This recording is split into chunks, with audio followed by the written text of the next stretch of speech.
Good morning everyone. Shrimati Mohardevi Tapadia girls college Jaswantgarh के इस YouTube channel में आप सभी का बहुत बहुत स्वागत है। आज हम जिस टॉपिक पे डिस्कस करेंगे वो है बिजनेस फोरकास्टिंग लेसन से क्वेश्चन नंबर 6। और इस क्वेश्चन में जो चीज़ आप देख रहे हैं वो है रिग्रेशन इक्वेशन से हमें कुछ चीज़ें निकालनी है, जिसमें इसमें दिया गया है कि आपको वेजेस निकालनी है। ठीक है, रिग्रेशन इक्वेशन के अंतर्गत आप देखते हैं इसमें एक एक्स होता है, एक फैक्टर, और दूसरा होता है वाई।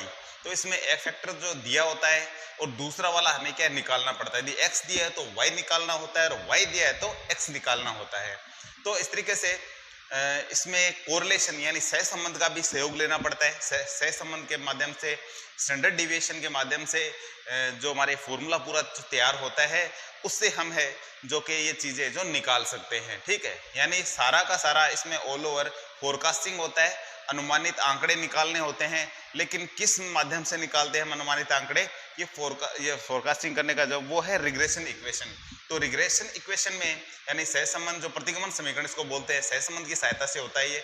तो प्रतिगमन समीकरण तैयार करते हुए हम ये जो चीज़ निकालते हैं। तो फोरकास्टिंग हमें करना क्या है, फोरकास्ट तो थोड़ा बात कर लेते हैं। तो हमें दिया हुआ है कि वेजेस दे रखी है अलग अलग शहरों की, अजमेर और जयपुर की अलग अलग दो जगह इनकी दे रखी वेजेस।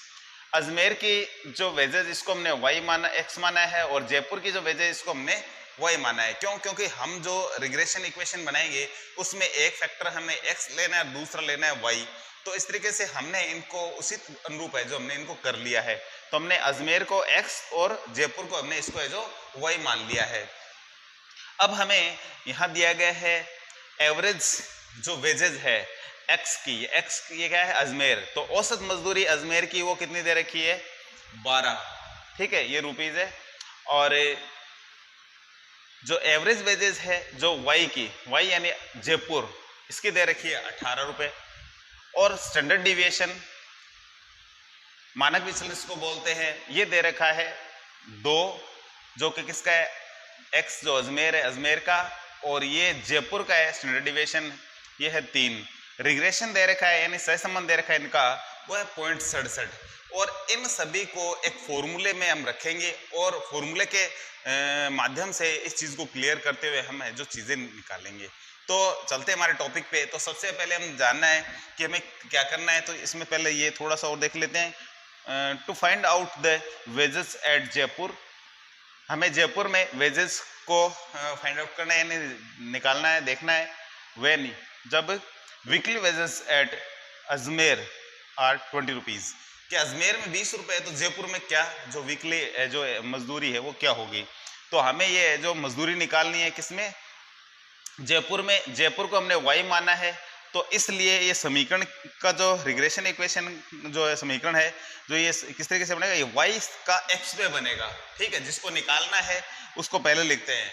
क्यों? क्योंकि हमें ये निकालना है वाई। यदि मैं इसको ऊपर वाले को वाई, इसको एक्स मान लेते तो एक्स टू वाई हो जाता है यहाँ। ठीक है, अभी हमें जिस को निकालना है यानी हमें किसका निकालना है, जयपुर का निकालना है। जयपुर को हमने माना है y, तो इसलिए इक्वेशन को बोला जाएगा y टू x, यानी y का x पे प्रतिगमन समीकरण हमें जो तैयार करना है। इसके लिए जो फॉर्मूला हम यूज लेते हैं वो कुछ इस तरीके से होगा। यदि y का x पे समीकरण प्रतिगमन समीकरण बनाना है हमें, तो ये होता है y माइनस एवरेज y बराबर deviation of y upon deviation of x into यहाँ हो जाएगा r। इधर भी लिख सकते हैं, इधर भी लिख सकते हैं, इधर लिख देते हैं r यानी रिग्रेशन सहसंबंध, और यहाँ हो जाएगा x माइनस x का एवरेज। तो ये इसका जो फॉर्मूला होता है। यदि आपको y यदि कैलकुलेट करना है तो ये फॉर्मूला यूज लेना होगा, और यदि हमें x को यदि कैलकुलेट करना है तो हमें ये जो फॉर्मूला बदलना होता है उस कंडीशन में। अब ये है regression equation of y to x, और यदि x टू y होता है तो लास्ट वीडियो में आपने देखा था, हमने बताया था कि ये इधर आ जाएगा x और एवरेज x इधर आ जाएगा, y और एवरेज y इधर चला जाएगा। ये जो स्टैंडर्ड डिविएशन ऑफ x है ये ऊपर चला जाएगा और ये आ जाएगा नीचे। ठीक है, यदि x टू y होता है लेकिन अभी हमारा y to x है, तो उसके अकॉर्डिंग हम जो काम करेंगे। अब हमारे पास सारी की सारी चीजें हमें सारी दे रखी है और इन सभी को हम ध्यान में रखते हुए इसको कैलकुलेट करेंगे। तो सबसे पहले लिखते हैं y, तो y हमें कैलकुलेट करना हमारे पास है ही नहीं, तो ऐसे आएगा माइनस एवरेज y। तो एवरेज y हमें जो दिया हुआ है कितना है, ये है 18 बराबर r, ये 0.67 है, ये है स्टैंडर्ड डिविएशन ऑफ y, ये हमें दे रखा है, ये y का है, ये 3 है, तो यहाँ लिखेंगे 3 upon standard deviation of x, ये दे रखा है हमें 2, ये 2 लिखेंगे। x हमें दे रखा है, x ये दे रखा है, देखो अजमेर को हमने x माना था, तो इसकी जो वेजेस दे रखी है वो है 20 रुपया, तो यहाँ लिखेंगे 20 minus average wages of Ajmer, यानी अजमेर को हमने x माना था, तो ये है x का ये है 12, तो ये हमें जो इस तरीके से दिया हुआ है। तो हमने इनको सबको हमारे क्वेश्चन में जो जो चीज़ हमें चाहिए थी वो सारी उसी क्रम में हमने सारी लिख ली है। अब हमें करना क्या है, इसको थोड़ा सा आगे बढ़ाना है और इसको कैलकुलेट करना है। तो सबसे पहले हम क्या करेंगे, इधर थोड़ा इसको हल करते हैं। इधर ऐसे रहेगा y माइनस 18 इज इक्वल, इसको ऊपर वाली संख्या से गुणा कर सकते हैं और फिर 2 का भाग लगा देते हैं। तो इसको थोड़ा कैलकुलेट कर लेते हैं, 0.67 इंटू 3 अपॉन 2, तो ये इसको 3 से गुणा करते हैं पहले, तो ये हो गया, ये आता है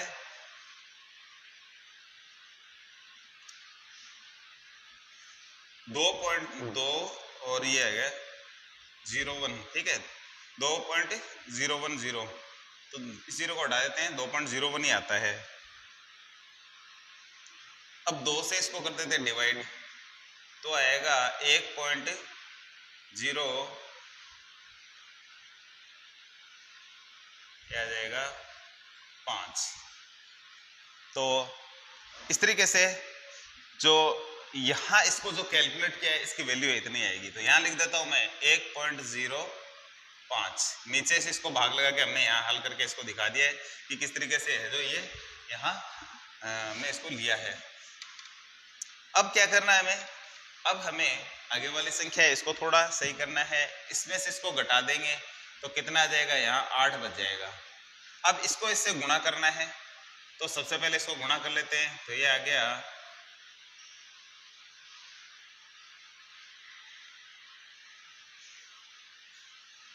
8.40 आ जाएगा। इधर y माइनस 18 आ गया, ये 18 है, बराबर से हम क्या करेंगे इधर भेजेंगे, y इज इक्वल 8.40, ये 18 इधर जाएगा तो हो जाएगा प्लस का, और 8 और 18 जोड़ देते हैं तो ये आएगा 26.4। इस तरीके से जो y यानी